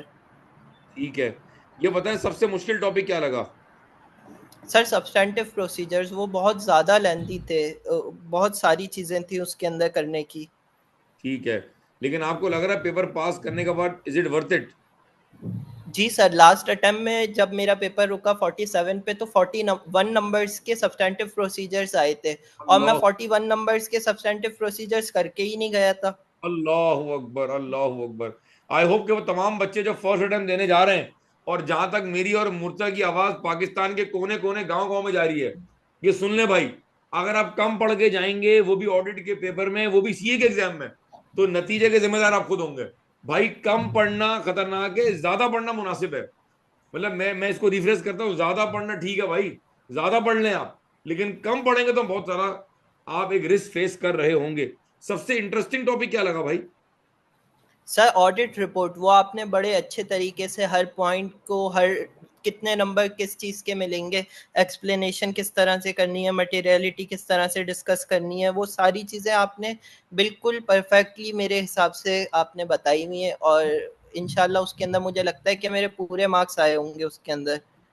अच्छा, जब आप पेपर करके निकले थे आई कैप से तो क्या फीलिंग थी? जब आप 3 तलवार से गुजर रहे थे तो क्या दिल में जज्बात थे भाई? सर मैंने अब्बू को, जब मैं हॉल से बाहर निकला तो मैंने अब्बू को कॉल करके बोल दिया था कि इस दफ़ा इंशाल्लाह मेरा हो जाएगा, कंफर्म है। माशाल्लाह, जबा, अल्लाह खुश रखे आप लोगों को। और आप जैसे स्टूडेंट्स का जो फीडबैक आता है ना, यकीन करें खून जो है ना वो बढ़ जाता है, और ऐसा दिल करता है कि वह हिम्मत करके ना और पढ़ाएं और जान मारे और मेहनत करें। और बहरहाल मेरी ख्वाहिश है जिंदगी में कि बिफोर आई क्विट टीचिंग मैं एक फिजिकल बैच कैफ एड का जरूर पढ़ाऊँ, और वो मैं उस वक्त पढ़ाऊंगा जब कम से कम 50-60 बच्चे फिजिकली रेगुलर आए। तो मैं इंशाल्लाह एक बैच जिंदगी में दोबारा पढ़ाना चाहूंगा। तो जो है ये ख्वाहिश मैं चाहूंगा कि पूरी हो। अभी तो फिलहाल बच्चे फिजिकल पढ़ना नहीं चाह रहे हैं, नॉर्मली बच्चे एलएमएस पे खुश हैं। चलें ठीक है, जैसा बच्चे खुश हैं, at least the result should be good and people should pass the exam. कोई कोई रिग्रेट मुर्तजा, जब आप तैयारी कर रहे थे कोई सर regret था कि यार ये रह गया वो रह गया, कोई ऐसी चीज? सर एक ही रिग्रेट था कि मैं अब्बू की बात पहले मान लेता और आपसे पहले पढ़ लेता, तो मेरा पहले ही पास हो जाता। ठीक है, अच्छा कोई सवाल करना चाहेंगे? मनाहिल, अब्दुल्ला, अरहम, हंजला, फरीजा, कोई सवाल? रोहान, उस्मान, देखें बड़ा कीमती मौका है, सवाल करें प्लीज, सवाल करें जी। कोई सवाल चैट बॉक्स में? जी शमरोज सवाल करें, शमरोज। सर मेरी आवाज़ आ रही है? जी बिल्कुल आ रही है। जी सर, मेरा सवाल ये है कि जैसा इन सब लोगों ने बताया कि पास पेपर पे प्रैक्टिस करना और ये सब कुछ करना, यही प्रैक्टिस मेरे लास्ट सेशन में मैंने बिल्कुल एज इट इज़ फॉलो किया। पास पेपर्स किए, चीज़ें समझी, एग्जामिनेशन की रिक्वायरमेंट, मतलब जो एग्जामिनर चाहता है वो चीज़ें करने के बावजूद पेपर जो है ना मेरा फेल हो गया। कुछ समझ नहीं आ रहा, सारा कोर्स कंप्लीट था, कोई भी ऐसा कुछ मैंने छोड़ा नहीं। जी, कोई हेल्प कोई करना चाहेगा? तहा, ऐसी चीज़ जो तला तला do you want to talk to शमरूख? कोई अगर आप कोई सवाल करना चाहें, मैं चाह रहा हूँ आप दोनों क्रॉस क्वेश्चनिंग करें। मैं शमरूख से रिक्वेस्ट करूंगा क्वेश्चन रिपीट कर दें, क्योंकि थोड़ा सा आवाज सही नहीं आ रही थी। जी शमरूख, अगर if you can be loud. अच्छा, मैं ये कह रहा था कि लास्ट सेशन के अंदर मैंने तकरीबन पास पेपर्स की जिस तरह प्रैक्टिस होनी चाहिए थी बिल्कुल वैसी प्रैक्टिस की। हर टॉपिक के पास पेपर्स किए, थ्योरी को जितना देखना चाहिए था प्रॉपर तरीके से थ्योरी को भी याद किया। हर चीज करने के बाद भी मेरा जो पेपर रुका है वो 35 मार्क्स पे रुका है। तो मुझे अभी ये समझ ही नहीं आ रहा कि मैं किस तरह स्टार्ट करूं, क्या चीजें करूं, कहाँ मैं लैग कर रहा हूँ। क्योंकि कॉन्सेप्चुअली मैं बिल्कुल ठीक था, पेपर देने के बाद भी मैं श्योर था कि इस बार पेपर हो जाएगा, क्योंकि पास पेपर्स को समझना, एग्जामिनर की रिक्वायरमेंट सब कुछ समझी हुई थी मैंने। आपने जो है हो सकता है आपने सब कुछ तैयारी अच्छी की हो, लेकिन जो वो 3 घंटे का टाइम होता है पेपर के अंदर, वहाँ पे आप अच्छा परफॉर्म नहीं कर पाए हो, ऐसी कोई बात थी? या आपने 100% पेपर पे अटेम्प्ट किया था? मुझे जहाँ तक लगता है कि जो रिक्वायरमेंट्स, ऑब्वियस बात है, मैं पेपर देने के बाद आके घर पे आके अपने आप को मार्किंग देता है, चीजें समझ लेता है इंसान, डिस्कशन करता है फ्रेंड से कि आपको भी वही चीज लगी थी जो पेपर में मैंने लिखी है। इस तरह डिस्कस करने के बाद भी बिल्कुल सही, मतलब मेरे हिसाब से ऐसा था। अच्छा, तो अब मैं आपको ये सजेस्ट करूँगा कि आप जो है ना, जब लेक्चर्स ले रहे हो ना, तो आप लेक्चर्स लेने के बाद उसको जो है ना नोट करो, अपनी जो आपको समझ में आया ना टीचर के लेक्चर्स को, टीचर की बातों को नोट करो और उससे अपने आप को जो है ना रिवाइज करो। यानी आपने अपनी एक नोट्स बना लिए, अब एक पे उसको आप 2 से 3 पेज पे अपने जो है ना समझ के मुताबिक उसको आपने लिख लिया। अब आप जब उसको देखोगे ना तो टीचर का पूरा लेक्चर आपके माइंड में आ जाए, इस तरीके से उसको करो। और जो है ना आप लास्ट के अंदर जो है ना तीन अटेम्प्ट आई कैट की कंप्लीट पास पेपर 3 अटेम्प्ट के करो, 3.25 घंटे का टाइमर लगा के।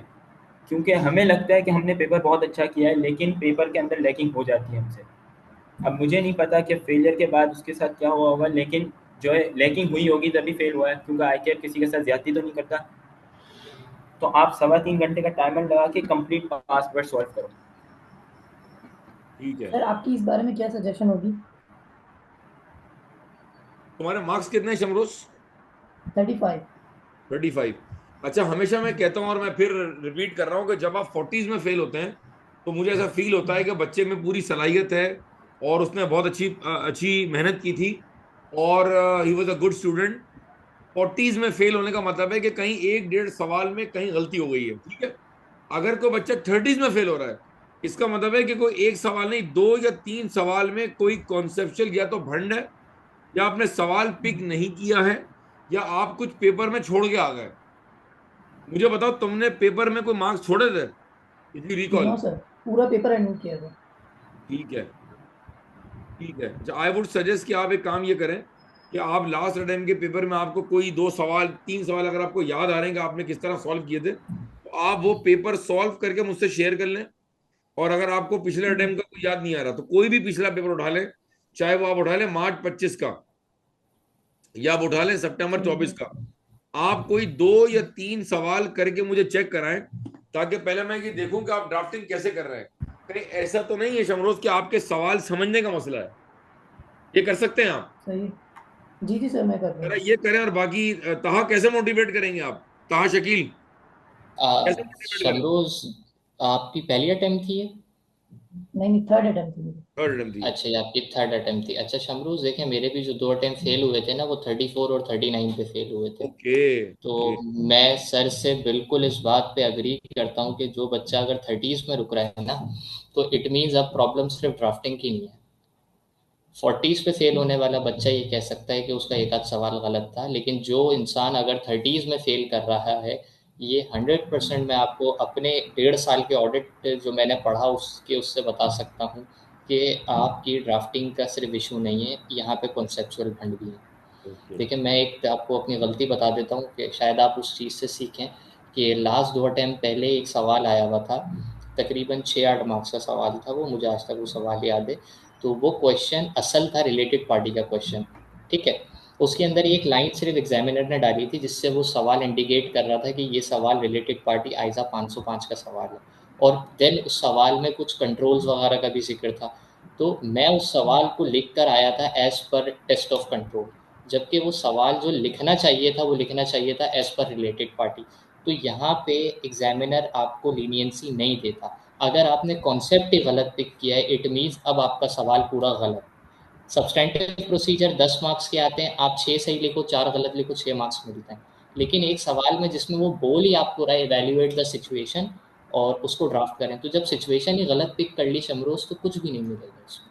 तो मेरे नज़दीक आपकी शायद ये गलती ज़्यादा है। सर ने बिल्कुल ठीक था, आप 2-3 सवाल ड्राफ्ट करें और सर को चेक कराएं, और नहीं भी हो तो सर के ग्रुप पे ऑलरेडी जो है सर के टीएस भी मौजूद हैं, उनसे कंसल्ट करें, चीज़ें पूछें। मैं फिर एक बात कहूँगा, क्वेश्चंस करें, क्वेश्चन पूछें, क्योंकि जो बच्चा करके अगर कोई एडवाइस कर रहा है, ज़रूरी नहीं कि वो आपसे स्मार्ट ही हो, वो एडवाइस इसलिए कर रहा है कि शायद उसने आपसे ज़्यादा गलतियाँ की हैं, तो वो ये बात जानता है कि कहाँ पे लैक हो सकता है, कहाँ पे नहीं हो सकता। आप मेरी बात समझ रहे हैं हम रोज?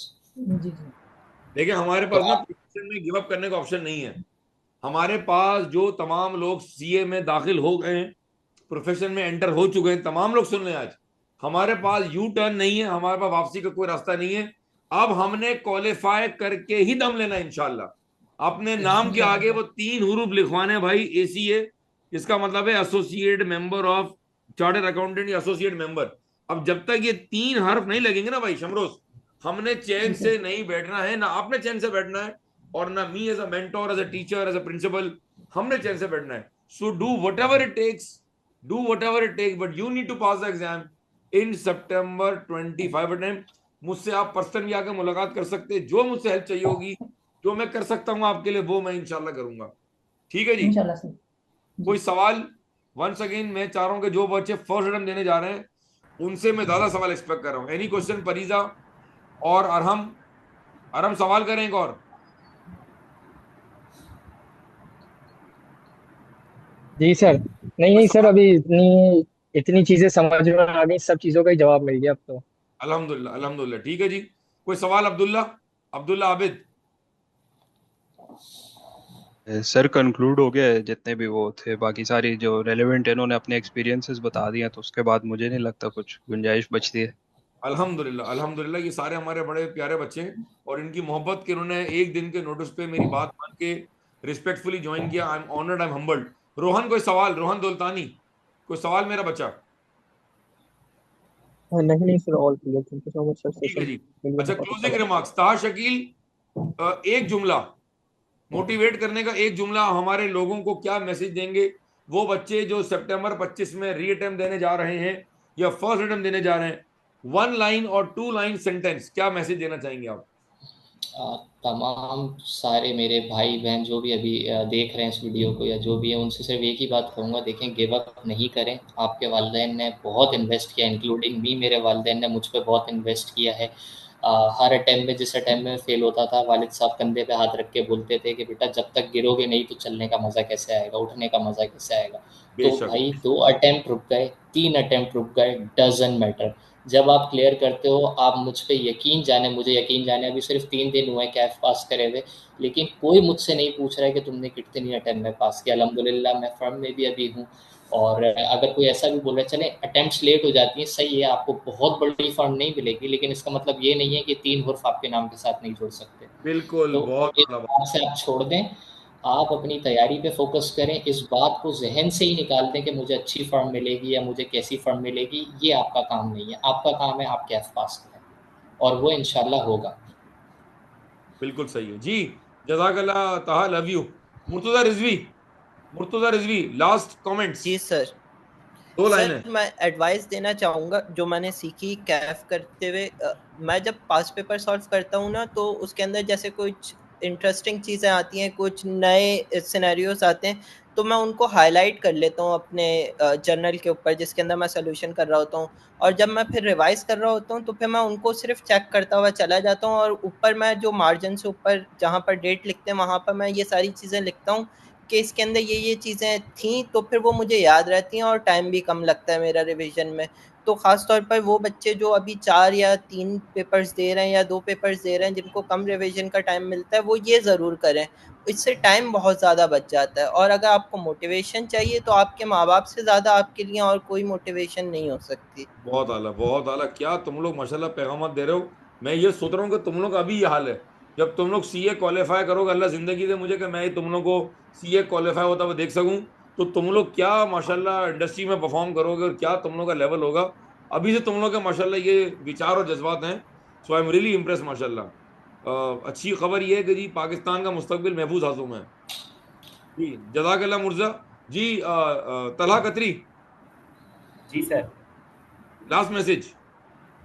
सर मेरा मैसेज सबको ये है कि आपने अब डिसाइड कर लिया है, जो आपने भी कहा कि सीए में आ गए तो अब बैकआउट का ऑप्शन नहीं है, अब आपने करके जाना है और आपने अब जो है अपने लिए मतलब करना है।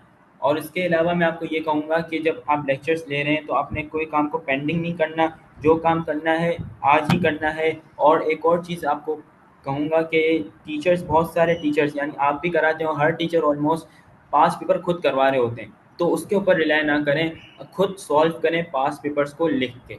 ये मेरी एडवाइस है, क्योंकि जब तक हम खुद नहीं लिखते तो वो, अगर हमने खुद लिख लिया ना घर में, तो वो हमारी वहाँ पे प्रैक्टिस हो गई, वरना वो फर्स्ट प्रैक्टिस एग्जाम में जाके होती है और फिर उसके बाद 2-3 और प्रैक्टिस लगती है, फिर जाके पेपर पास होता है। अगर वही चीज़ घर में कर ली तो पेपर के अंदर हम इंशाल्लाह फर्स्ट अटेम्प्ट में पास कर लेंगे। बहुत आला बात कर दी आपने माशाल्लाह। आपने भी बड़ा अच्छा एक हमें पैगाम जो है वो दे दिया है। ठीक है जी, ठीक है जी।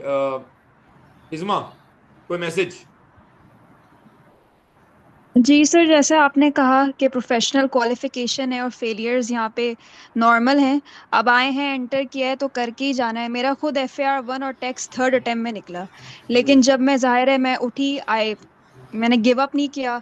बस स्टूडेंट्स को यही मैसेज है कि वो कॉन्फिडेंट रहें और कंसिस्टेंट रहें। मोस्ट इम्पोर्टेंटली खुद पे भरोसा रखें, अल्लाह से दुआ करें, and don't shy to ask teachers. भले छोटे से छोटा सवाल हो, जैसा भी सवाल है आप अपनी टीचर से पूछें, अपने कॉन्सेप्ट को क्लियर करें। That's it. बहुत आला, क्या आप लोगों ने माशाल्लाह मैसेजेस दिए हैं। मैं सोच रहा हूँ कि अगर आप लोग टीचर बन गए सारे के सारे तो कितना मजा आएगा यार। फिर क्या सोचा है आप में से कौन आ रहा है टीचिंग के अंदर? सर मैं तो किसी का कर जहन बन रहा है? सर नहीं आप दुआ सर। करें आ जाए। हाँ भाई, मैं अब रिटायरमेंट का ऐलान कर रहा हूँ। मैंने बहुत पढ़ा लिया, देखे दाढ़ी के बाल सफेद हो गए। ठीक है, हालांकि हूँ मैं 28 साल का, आई एम जस्ट 28, लेकिन मैं चाहता हूँ कि भाई आप जैसे यंग ब्लड आप हमारे प्रोफेशन में आए और जैसे ही आपका कैफ पास हो तो आप टीचिंग को बिल्कुल ऑप्ट करें। माशाल्लाह हमें अच्छे टीचर्स की, काबिल लोगों की, यंग ब्लड की हमें प्रोफेशन में जरूरत है। मैंने देखा सारे मैसेज रिकॉर्ड कर दिए हैं। Don't give up, highlight main points when solving past papers so that revision becomes easy in the end. Don't back out, no U-turn, solve past paper yourself.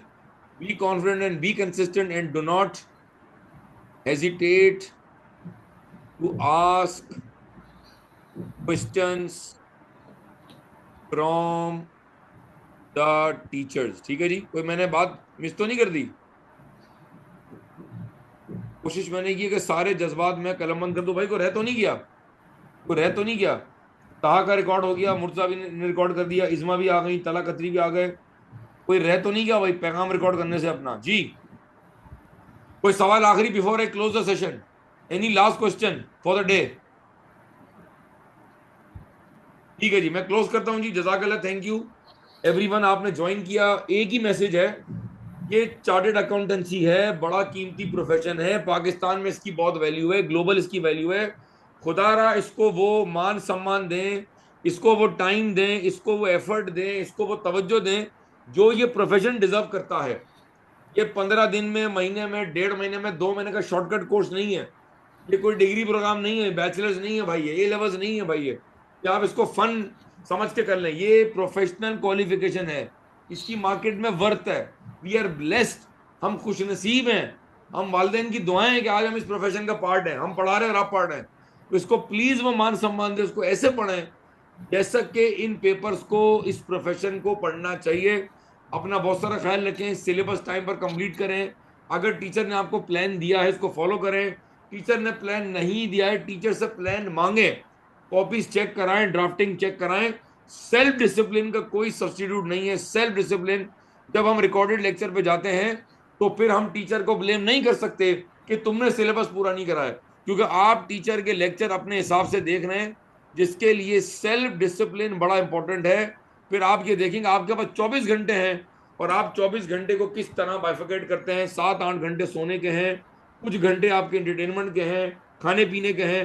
जरा ब्रेकअप तो बनाएं। तो आप देखिएगा सब कुछ करने के बावजूद भी आपके पास 7-8 घंटे 9 घंटे जो है वो पढ़ाई के लिए निकलेंगे। उस आप 7-8 घंटों में क्या कर रहे हैं, उस 9 घंटों में आप क्या कर रहे हैं, किस तरह पढ़ाई कर रहे हैं, रिवीजन कैसे करते हैं, ये सवाल आपने अपने आप से करना है। जब आप सेल्फ डिसिप्लिन को फॉलो करेंगे, पॉजिटिव रहेंगे, पेशेंस अपने अंदर रखेंगे, परसिस्टेंट रहेंगे, तो अल्लाह पाक आपको इंशाल्लाह कामयाबी देंगे। बहुत बहुत शुक्रिया। इसके अलावा भी हम इंशाल्लाह दरमियान में एक सेशन रखेंगे। ये आवाज़ जहाँ तक जा रही है, कैफ 8 को फर्स्ट अटेम्प्ट में पास किया जा सकता है, लोग करते हैं। मेरे लेक्चर्स को आप देखते हुए कोई प्रॉब्लम है तो आप मुझसे रब्ता कर सकते हैं, कोई क्वेरी है तो मुझसे रब्ता कर सकते हैं इंशाल्लाह। और मैं 6 दिन जो है वो केएनएस में अवेलेबल होता हूँ, आप जब चाहें तो आप मुझसे टाइम लेके पर्सनल काउंसलिंग भी करवा सकते हैं। आप सबका बहुत बहुत शुक्रिया। तला कतरी, तहा शकील, इज़मा, मुर्जा, थैंक यू सो मच, जज़ाकल्लाह। बहुत सारी दुआएं। इंशाल्लाह आप सबको अल्लाह ताला दुनिया के और आखिरत के तमाम इम्तहानात में कामयाब करे। Sajid Kapadia, principal KNS, signing off. अल्लाह हाफिज़।